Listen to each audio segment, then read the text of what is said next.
Bolivia, Sí, ¿no? Para el día de hoy.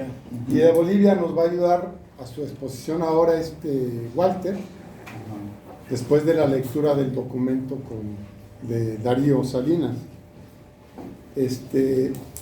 Como ustedes saben, salió en la jornada hoy, pero esto fue del día de ayer. O sea, fue muy... a última hora. A última hora se nos avisó, no es una cuestión ni de él, porque pues consiguió esta entrevista con Evo. Y bueno, ustedes saben que él es académico de la Universidad Iberoamericana y analista, ¿no? Analista político de América Latina, y ya ha venido con nosotros y creo que ha sido muy sustancial sus presentaciones los días que ha venido aquí con nosotros. Esperemos leer el documento con cuidado, espero que todo el mundo lo pueda captar bien. Y quería decir lo siguiente: con respecto a Evo, nosotros estamos en enlace con el embajador, que ya no es un embajador administrativo, pero para el gobierno de México sigue siendo un embajador político. Está en enlace con el presidente Evo, con Linera, su vicepresidente, y vamos a tener está pensado, vamos a tener un contacto con él a los efectos de hacer un acto masivo con los movimientos, como todos los que convocan a este seminario, y otros movimientos, como hicimos la otra vez en un lugar posiblemente cerrado, de 800, 900 personas, no sabemos cuál es el lugar, pero eso está casi seguro. Tenemos que estar siguiendo los pasos para organizar esto, para que sea para todos, no para las élites o algunos intelectuales. ¿Okay? Entonces eso casi seguro. Estamos en enlace con el embajador directamente, y él está en enlace directamente con la gente con Evo, con Linera y con la compañera que vino, la secretaria de Salud, y con los que van a venir. Ya hay muchos compañeros, inclusive deben conocer ustedes un compañero que siempre viene todos los años al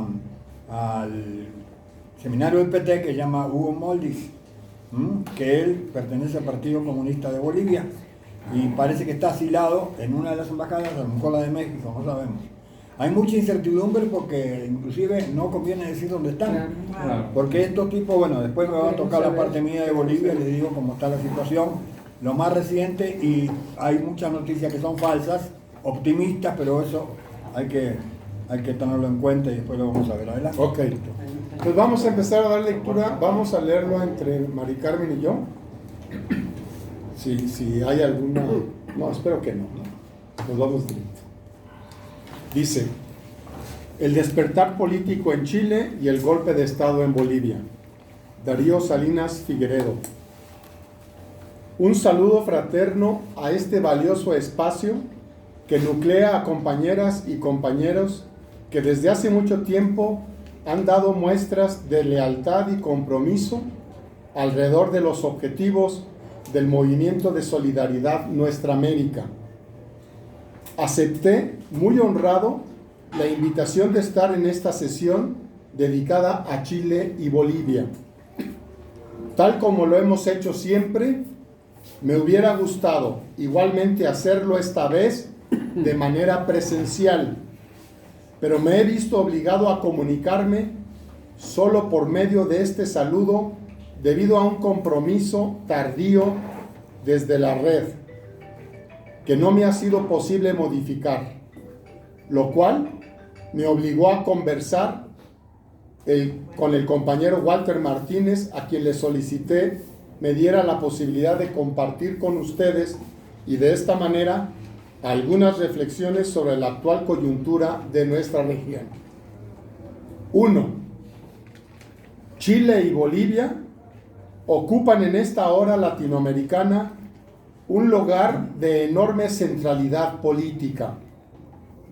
El pueblo y sus genuinas organizaciones, en ambas experiencias y en registros distintos, están enfrentados a los rigores del conflicto en el itinerario de la lucha antineoliberal.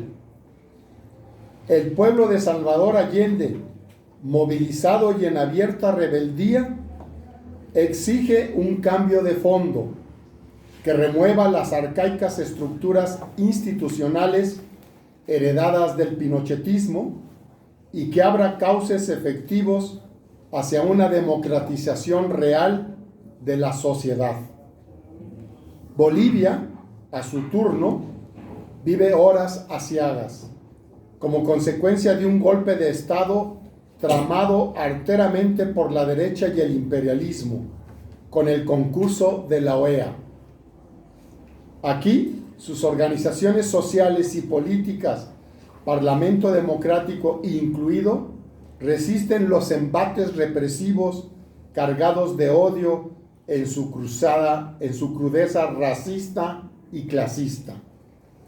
Antes que nada, y todos los que estamos aquí reunidos lo sabemos, es urgente multiplicar nuestro empeño para sumar las voluntades solidarias, apelando a la conciencia latinoamericana con el objetivo de denunciar el golpe, desenmascarar a sus responsables y desarrollar la más amplia solidaridad con la resistencia del pueblo boliviano.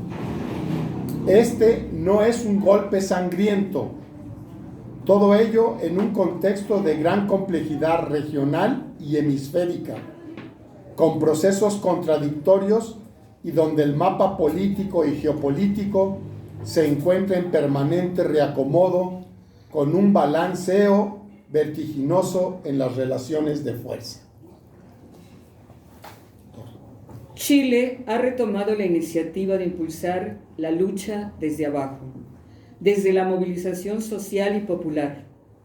Sebastián Piñera es cabeza de un régimen, heredero de una dictadura que, aunque sea resultado de una contienda electoral, no resiste los rigores de una conceptualización democrática, por sus escasísimos márgenes en cuanto a disponibilidad institucional para la participación y representación, por su escasa reserva estatal desde el punto de vista del consenso de los gobernados.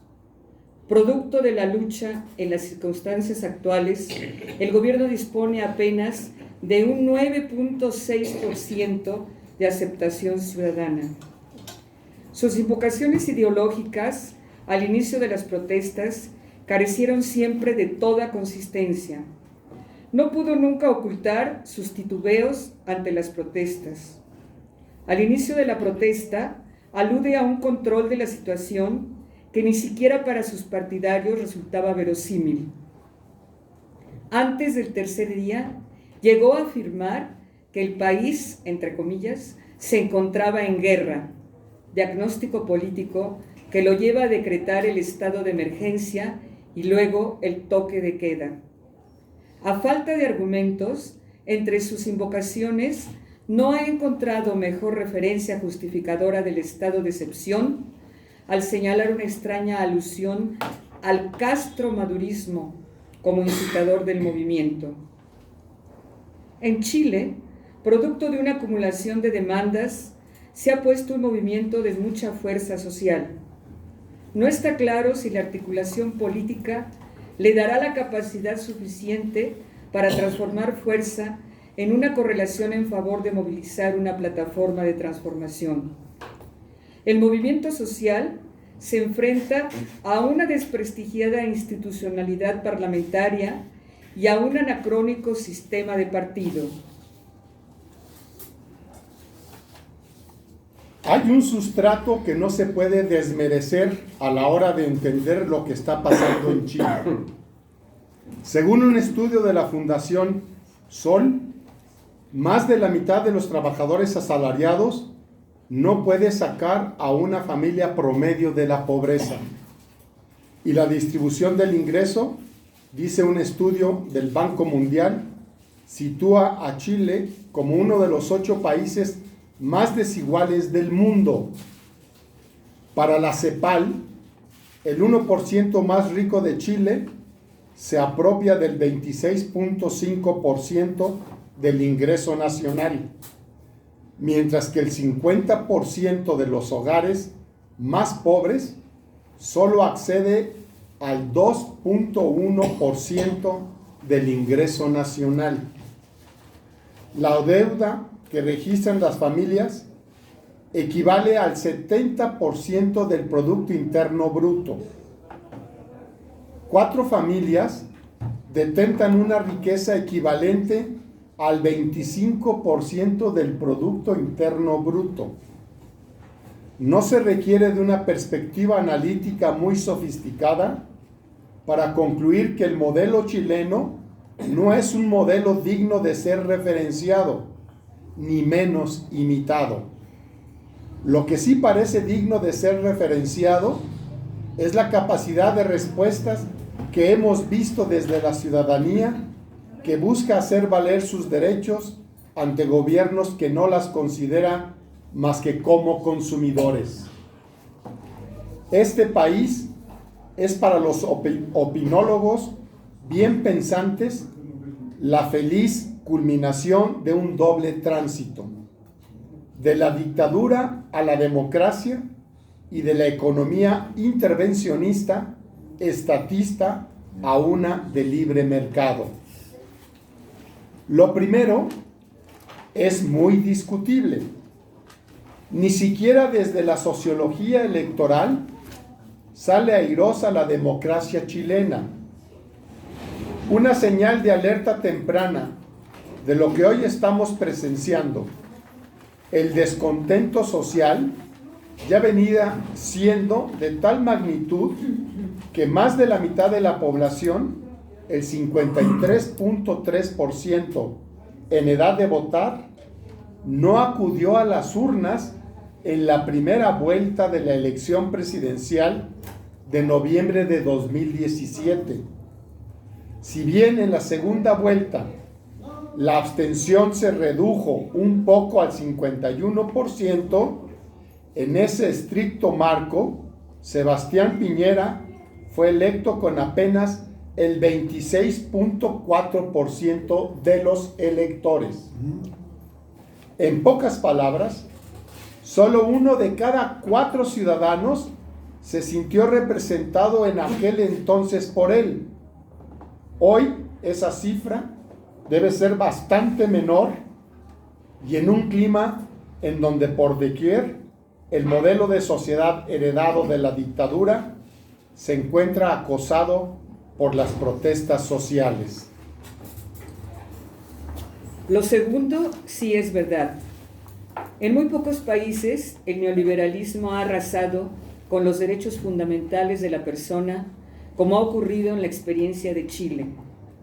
Es la sociedad más mercantilizada y privatizada del planeta. El agua, la salud, la educación, la seguridad social, el transporte, la vivienda, la riqueza minera, incluyendo el cobre y el litio, los bosques y el litoral marino, fueron vorazmente apropiados por los amigos del régimen durante la dictadura de Pinochet y con renovados ímpetus durante las 2 décadas ulteriores de gobiernos de transición a esta forma de democracia que tenemos hoy y que está siendo fuertemente impugnada. Tercero, lo que está ocurriendo en Chile no puede ser leído como algo aislado. Si miramos el momento político, es decir, la coyuntura, bajo el ejercicio de un corte comparativo, vemos elementos de un escenario regresivo si lo comparamos con la primera década del presente siglo, donde el mapa político era de gobiernos reformadores o progresistas con marcado acento nacional popular. Sin embargo, la pugna no está definida en términos de una mirada que busca recuperar el proceso con sus movimientos de ascensos y reflujos. Hay un hecho que parece indiscutible. Ese horizonte supuestamente modernizador, vinculado al consenso de Washington. Ya no resulta creíble las expresiones sociales elevan su voz de rechazo. Aunque con rasgos diferentes, vivimos un clima de desencanto social con la política predominante. En algunas franjas de la región, incluso podemos hablar de un ánimo de rebelión. En algunas latitudes, como en Argentina, desalojando a sus voceros neoliberales del gobierno a través del mecanismo electoral. En otras franjas de la región, Tales expresiones intentan, con sus enormes movilizaciones, como en Chile, Ecuador, Haití, Honduras, poner fin a un proyecto que se percibe injusto, segregador, inhumano y depredador. Cuando recapitulamos el lado involutivo del proceso, desde los golpes en Honduras, Paraguay, Brasil, ahora Bolivia, para algunas corrientes de análisis, todo esto ha sido visto como fin de, entre comillas, de un fin de ciclo progresista en la región. No estamos muy seguros de que esa forma de encarar el proceso disponga de la cobertura explicativa necesaria, porque bien se podría argumentar en sentido contrario. Lo que parece estar tocando fondo es un modelo de sociedad en cuya supervivencia o reproducción no hemos visto nuevas formulaciones, más allá de las ya experimentadas, y que cada vez más se ve enfrentada a la reducción de sus posibilidades de convocatoria, en sus posibilidades de generar credibilidad, un cierto consenso que ni de lejos se parece al consenso activo de los gobernados. Entonces, creo más bien que estamos ante una crisis de ese modelo que se resiste a morir y que con una enorme facilidad hace gala de la represión, del uso de la fuerza. Ya sabemos que la violencia represiva no construye, es apenas si acaso un dique de contención para evitar que la crisis se siga profundizando. La represión sostiene pero no restaura. Esa especie de luz verde que proviene de la actual administración norteamericana, con su mirada política desde posiciones de fuerza, soberbia, agresiva, mal le hace a la diplomacia y a la política regional y hemisférica. Esa carga xenófoba, racista, cargada de odio y desprecio hacia el otro, es la misma carga racista y de desprecio al indígena que prevalece en la conducta de la oligarquía golpista de Bolivia. Aquellos gobiernos y fuerzas políticas de derecha, como en Brasil de Bolsonaro, siguen esa especie de luz verde que le otorga la política estadounidense. Entonces, si acaso podemos seguir hablando de fin de ciclo, tendríamos que hipotetizar algo muy plausible. Estamos ante el declive de un modelo de sociedad que sigue siendo dominante, pero que ya no es hegemónico, ya no convence. Aquel horizonte de progreso ya no le sirve. Sus espejismos dejaron de ser tales. Por todo esto, lo de Chile no puede ser leído como algo aislado, por mucho que así algunos lo quieran ver. Es muy extraño, aunque no nos sorprende, que otra vez el autor de la fiesta del chivo vuelva a plantear que lo de Chile es una movilización de clases medias, ajena a las rebeliones latinoamericanas protagonizadas por quienes se sienten excluidos del sistema. No pocos intelectuales progresistas piensan o replican esta forma de ver el conflicto, así como la idea de que en Bolivia lo que ocurre es una crisis del populismo que ha tratado de perpetuarse en el poder. Por todo esto, hay que volver la mirada sobre Chile. Al respecto, ese acuerdo del viernes pasado, a puertas cerradas entre el gobierno y una franja importante de los partidos, nos merece cautela y dudas sobre su capacidad para encarar el sentido político de las protestas sociales. No olvidemos que lo que incendió la aparentemente calmada pradera fue el incremento de la locomoción colectiva, la tarifa del metro que se ha incrementado a 30 pesos, que fue. Cuando la moneda creyó que eliminando ese incremento se iba a normalizar el país, el movimiento responde que no son los 30 pesos, sino los 30 años. Esa idea ya incubaba una alta politicidad al movimiento, a tal punto que hoy, lo que hoy está en juego es el diseño de un proyecto de un nuevo país que comienza por demandar el cambio de la Constitución y Asamblea Constituyente. ¿Acogerá el sistema político las razones de una real democratización de la vida chilena, abriendo el paso a una Asamblea Constituyente que siente las bases de un régimen político genuinamente post-pinochetista? ¿Habrá la suficiente voluntad política para propiciar desde la movilización un orden basado en la recuperación de los derechos ciudadanos y en la desmercantilización de la salud, la educación y la seguridad social, por mencionar tan solo lo más elemental? Desde el fin de semana, la opinión pública conoce el Acuerdo por la Paz Social y la nueva Constitución, un documento de rasgo popular, suscrito por casi todos los partidos, plasmado de espaldas al movimiento. Las respuestas son más o menos obvias. A la luz de ese acuerdo, es preciso tener en cuenta que la gran movilización popular está lejos de haber triunfado a cabalidad. El mayor logro es haber provocado la coincidencia del país en torno a la necesidad de una nueva constitución, una nueva Carta Magna.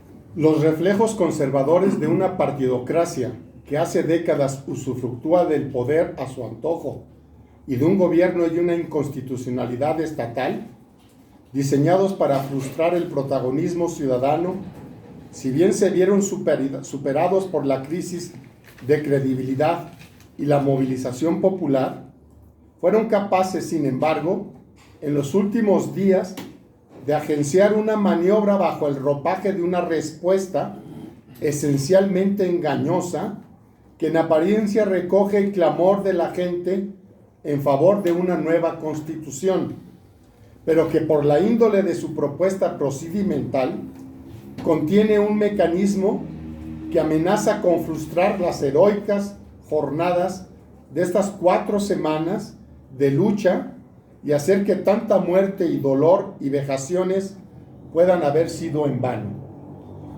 ¿En qué consiste el mecanismo aprobado por el sistema de partidos? En primer lugar, en postergar hasta abril del próximo año una elementalísima consulta popular con 2 papeletas que debiera ser muy simple. Una, ¿quiere usted una nueva constitución? Y la segunda pregunta, ¿qué tipo de órgano debiera redactar la nueva constitución?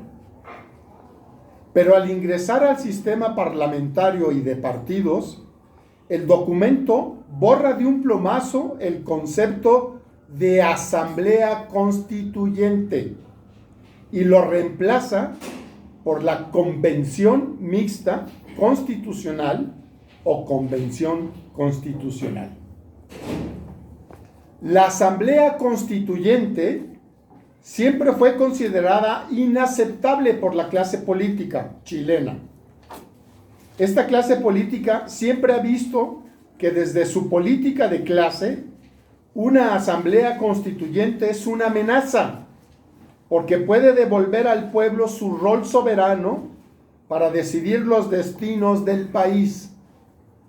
Tampoco es casual que se proponga una fórmula mixta en donde la convención constitucional podrá estar compuesta por partes iguales, por representantes del voto popular y por los personeros de los partidos que son parte de las causas que explican la crisis, con lo cual toda tentativa de cambio profundo sería abortada ipso facto.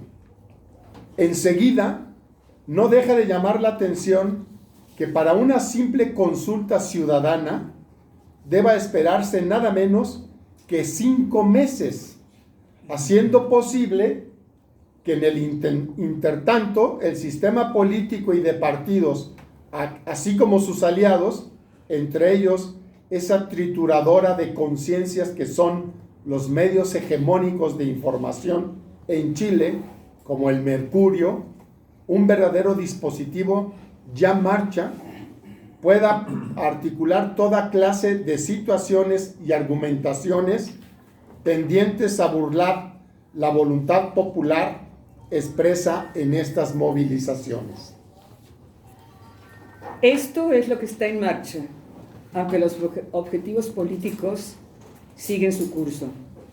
Mientras tanto, las 200 organizaciones sociales alrededor de la Mesa de Unidad Social ya están reclamando con toda justicia la responsabilidad por las violaciones cometidas con violencia represiva tan brutales como en los tiempos de la dictadura.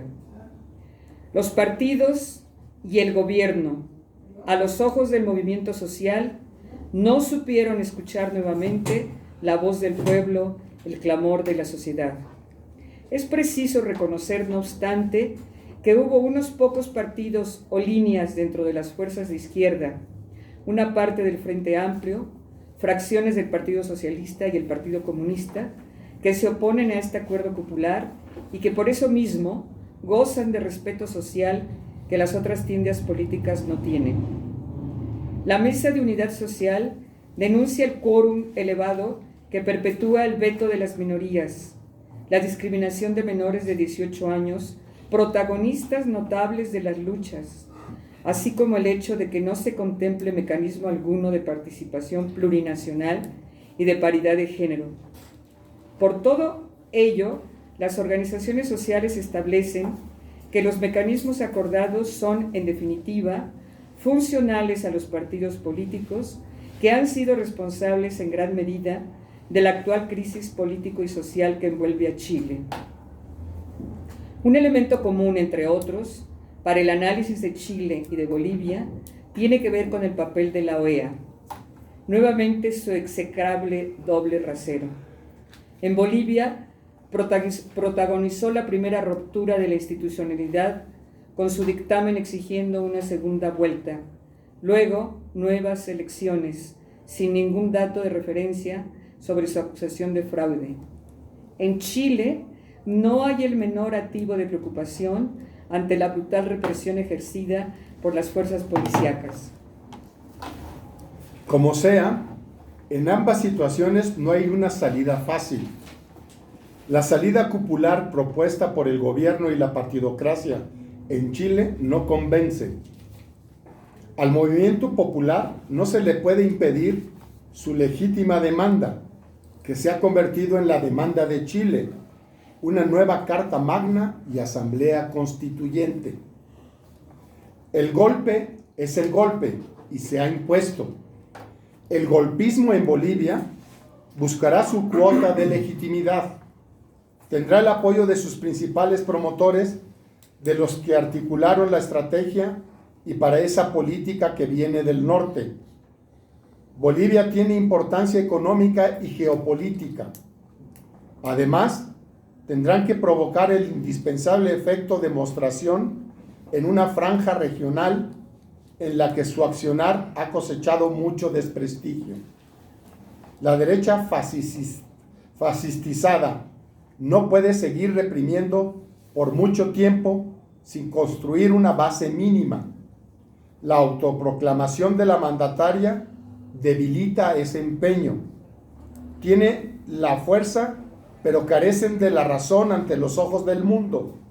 El polo de la resistencia al golpismo, aunque será reprimido, dispone de una voluntad política importante. Además, representan a por lo menos la mitad del país. También dispone de una cuota de legalidad, lastimada pero no invalidada. Evo es el triunfador de las elecciones. Además, para la Asamblea, que tiene la mayoría y que no ha sido disuelta, Evo Morales sigue siendo el presidente hasta el 22 de enero del 2020. Bueno, este es el documento de Darío.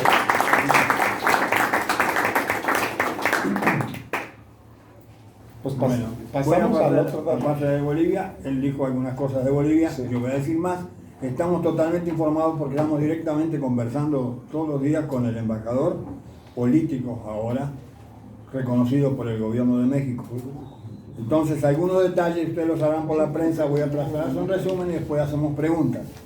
Lo importante es que vamos a tener también, como les decía hoy al principio, vamos a tener una conversación amplia, eso sí, va a haber mucha gente, directamente con las masas, con el presidente Evo y con el vicepresidente Álvaro Linera. García Linera. Sí, siempre le digo Linera porque García se va.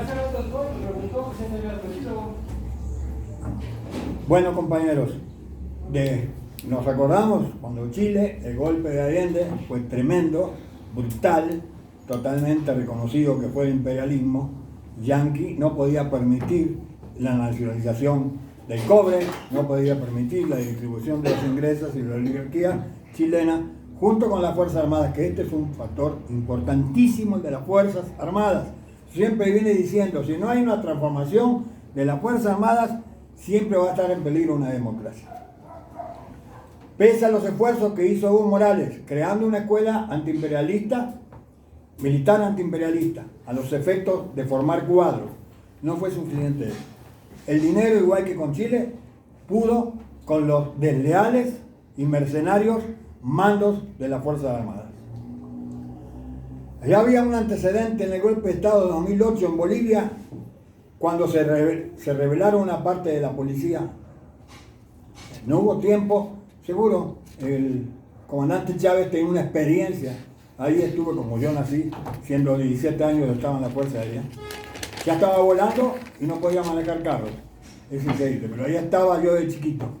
Y entonces Chávez lo mismo, sabía lo que era la Fuerza Armada. Lo que hizo, la visión que tuvo es transformar radicalmente a las Fuerzas Armadas en ideología, en armamento. Y separar a los elementos peligrosos que ya conocían por sus tendencias de derecha. Por eso es que Venezuela se resiste.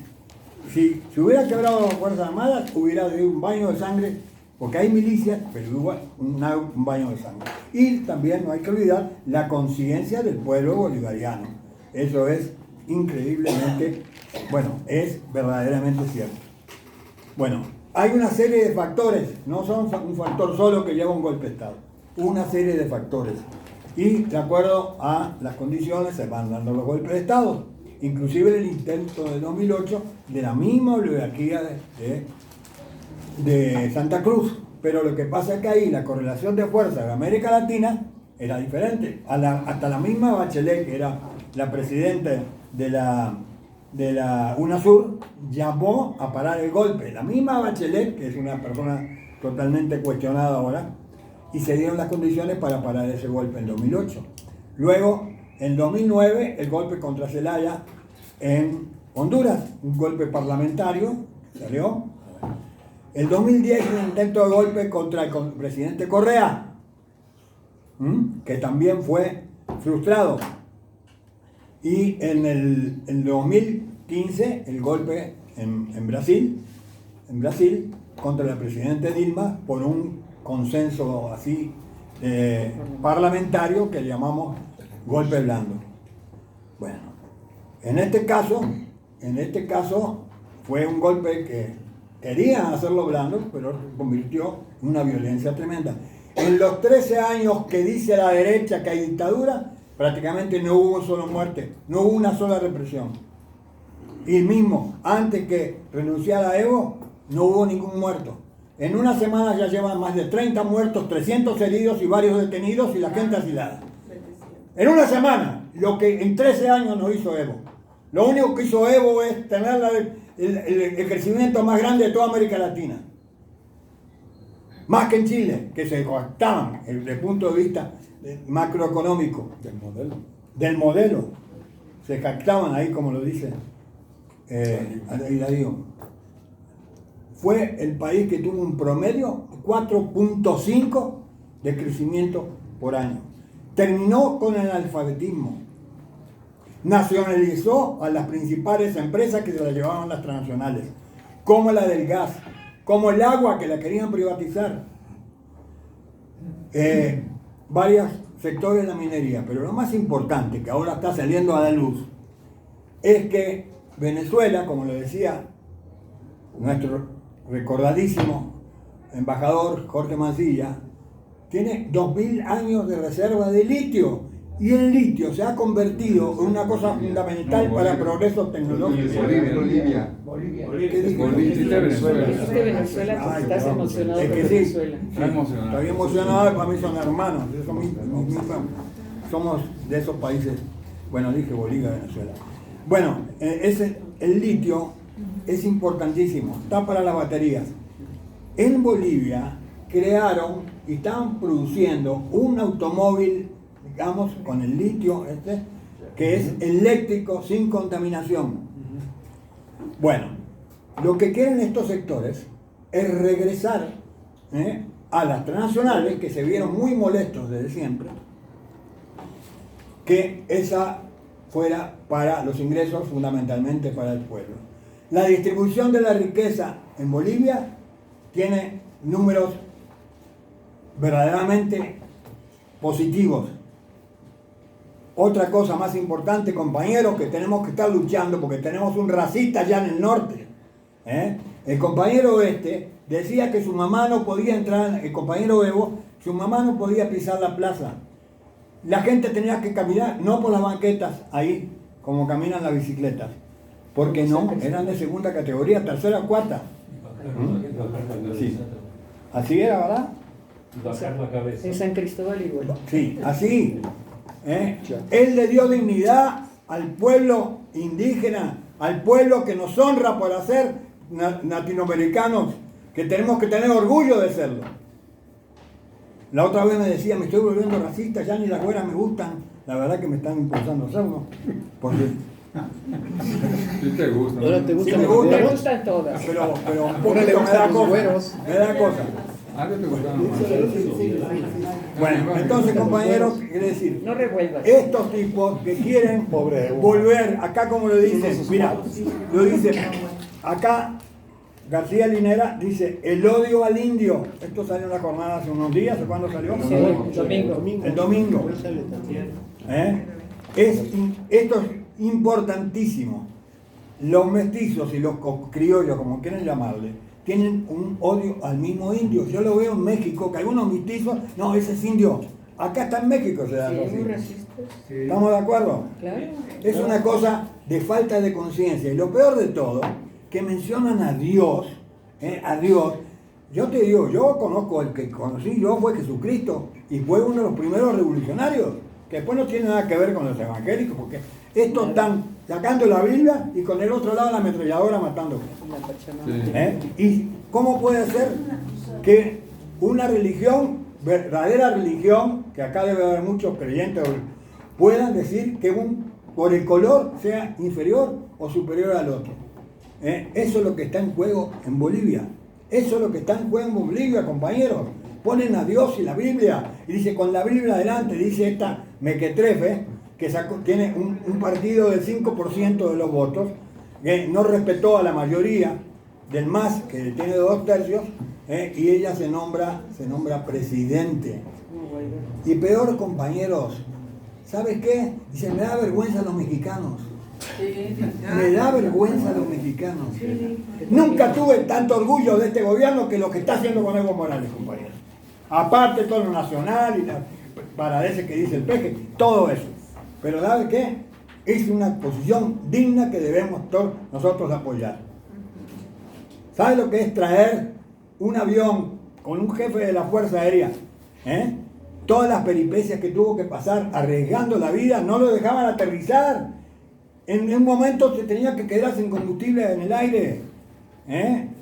Ese compañero, yo no sé qué ideología tendrá, pero en los hechos es un héroe de la patria. Y le van a dar un ascenso mañana, el día Ya le dieron. Mañana. Bueno, no importa, un día dijo. Mañana lo van a nombrar. Pero te digo una cosa, a mí me sorprendió también que no me gusta mucho Marcelo Ebrard, pero la cintura política que Estuvo tiene, bien, enormemente bien. Monitoreando desde acá a los pilotos para dónde iban a ir, para acá, para allá. Esto es importante.